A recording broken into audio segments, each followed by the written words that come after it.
And we were lucky enough to talk to Sylvester Stallone himself via satellite from New York City. Sly. Yeah. Hey, okay, first question right out of the bat. Why did it take so long for us to see another Rambo movie?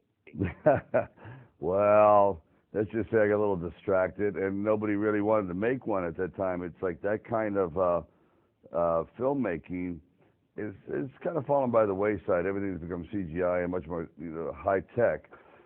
But times change, and with the luck of Rocky Balboa performing, there was an opportunity to present itself that I thought, wouldn't it be great to sort of end this series on the proper note too? Because I thought the third one didn't succeed and let a lot of people down. So where are we going to find John Rambo? I mean, in my mind, he's been living in a cave all these years, just staying away from society. Well, close to it, right? He's like the errant knight. He's drifting the planet. He goes back to, I guess, an area where he felt the most comfortable, which would be Thailand, which would be the jungle. So he's right on the Burmese border, and that's where we find him 20 years later. He's kind of very isolated from society, very bitter. He doesn't care anymore. He realizes his entire life has been a waste, and he's a boatman.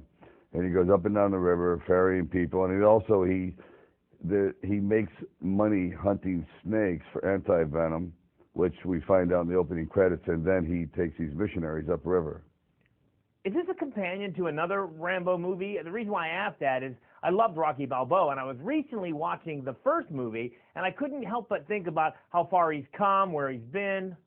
Yeah, pretty much so. I think that if you took these two films and spliced them together, it would be a very interesting jump between the two, especially Rocky Balboa. But even with the John Rambo situation, it's kind of like, let's fast forward and how this young, enthusiastic soldier eventually finds out that war is natural, peace is an accident, and his entire life maybe has been a waste.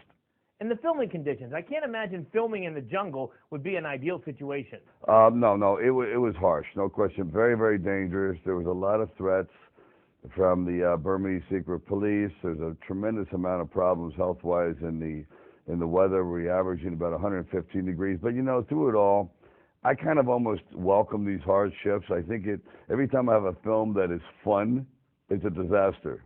Well, I'm excited. I'm going to be the first person standing in line. Thanks so much for bringing him back. Thank you.